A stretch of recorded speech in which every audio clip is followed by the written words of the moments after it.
Heç kim baxmır, heç kim maraqlı deyil. Aybəniz. Вот это gəndalaş, buzina. Вот это. Очень xeyirli bir şeydir. Neçə onu? Oo, rakım alıcı eləyir, nə deyirsən bu? Aa, çox gözəl çiçəklər. Qabağını indi işlədirsən, yoxsa? Yo, dəyir meyvəsi olacaq, qara meyvəsi yığırsan. Salam əleykum. Salam əleykum, abi. Hoş geldin. Sağ olun.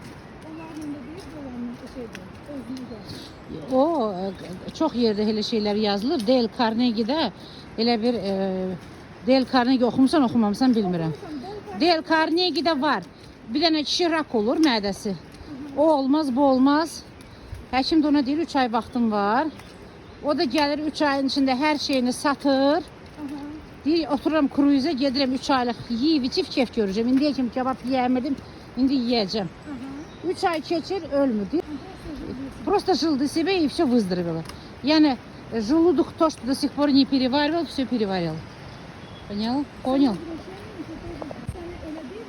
Да. Да, уже korkuşsan. Hamısı spusqdan. Çok güzel mənzərə. 3 dəfə hər il gedirəm. Mən ora hər il gedirəm. Bu il də gedəcəm.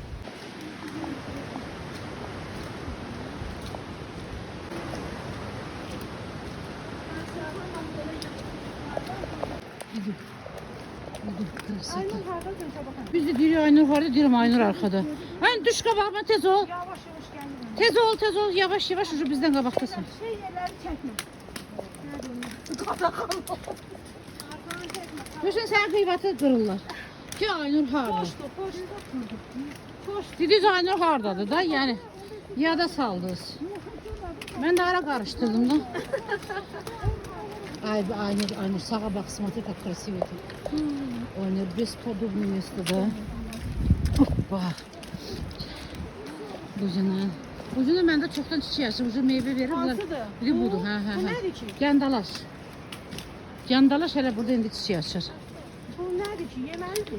Onun meyvəsindən mürəbbə də eləmək olur, amma rakın dərmanıdır, dərman bitkisidir. Baxın, amma kəndalaş var, başqa cür də var. Var, tırvinisli də var, ot var. Ot da var, ağacı da var. Bayaqdan deyirəm ki, yəni bu kəndalaş. Gəndalaş Buna deyil. deyir, o bizdə şey. İki növü hələ bir qırmızı rəngi də var. Qırmızı məndə bitmədi.